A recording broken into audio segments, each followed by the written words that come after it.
Hello, this is Spidey 1958, and this is just a short video I did on a couple designs for watermills. Jordan X69 had posted a design, and I decided I could make it smaller, which I did.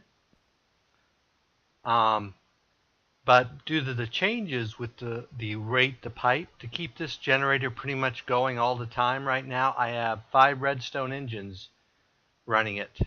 Now 2 of them aren't up to full speed because I just added them, so it may only take 4. But let me show you the basic design. Basically, you have down here in the bottom, you have your aqueous accumulator with water on both sides, which is perfectly fine. Then here we have our liquid transposer, which actually fills the buckets. And I actually have 2 buckets in there in the system. So I actually have 3 buckets. You usually don't see the third one because it's usually being filled. But as you see, it takes a while to refill it. And with these engines, this is the water that it has for power. With 5 engines, it's basically refilling it before it gets to the very bottom. So, and like I said, once they're up to speed, maybe 4 will do it. But basically, this sits on top, configured with the bottom and the left side are set as inputs, and the top is set out as an output. On the very top, I have the Watermill, so this basically puts the bucket straight into here.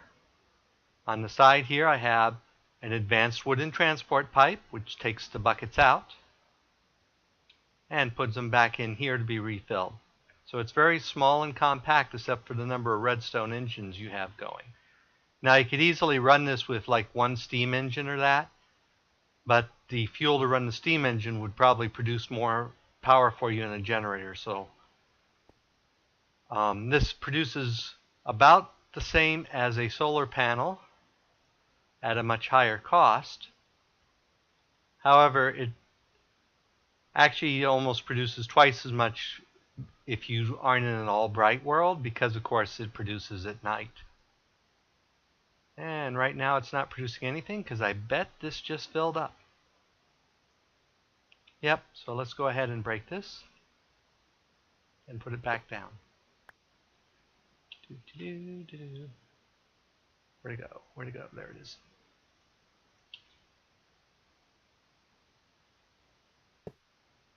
So basically, I think this is as small a design as you could get. I mean, when I just had the 3 engines, it was basically in a 3x3 block, and wasn't even using all that. The extra 2 engines here on the ends make it a little bit bigger, but that's as compact and as minimal resources you want. You only need 2 pipes, and you could actually use a tin cable here, so that would make it even cheaper. And then I just have it going into a bat box. And now, because it was full for a while, it's actually producing a little bit faster. So probably we only need 4 redstone engines pushing it, and it would go fine. So because of that design, I built another one over here to see if I can get something a little more efficient. I used a peat engine to get it up to speed, but now it's running basically an electric engine from forestry, which supplies the power for the transposer. And that basically keeps it full. I tried putting in a circuit to reduce the power flow, which reduces, to see if that worked, and it did start falling behind. This produces a little extra. But this, about half of your power low is going to feed the engine. So let's see what we actually have for power. Let's make sure this is full again. Let's go ahead and break it.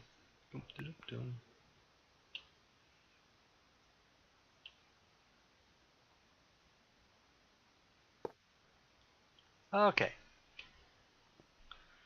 so if we get out the UU meter here, and I guess I didn't actually check this, did I? So the longer you wait, the more accurate you're going to get for its timing. So let's see, we should be getting close to 1 on this now. We're getting 1 exactly. So the 5 engines are keeping up. and keeping it filled with buckets. So, which is what we want to see.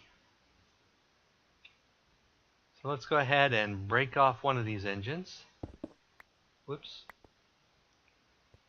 And we'll see if it still stays full here. And then this one, the bat box.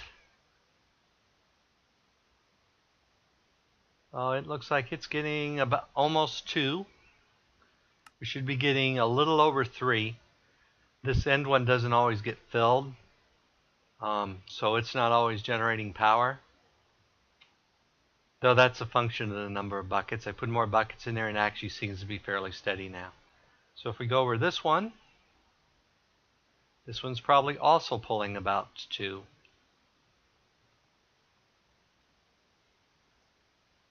Yeah, a little over 2. So for the number of resources with the electric engine and stuff like that, this is probably a much more reasonable design, but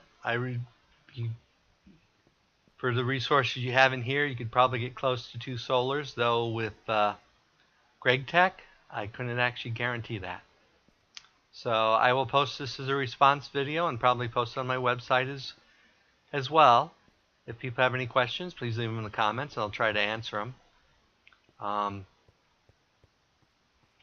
Now Redpower will do better, but do realize that in one of the updates to IC2, they nerfed all of the Watermills, so instead of 2 power now they only produce 1. So even with Redpower, you'll be getting half the power you used to get out of a Watermill system.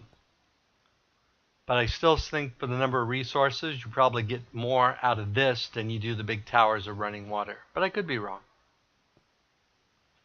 So until next time, this is Spidey1958, and have fun Minecrafting.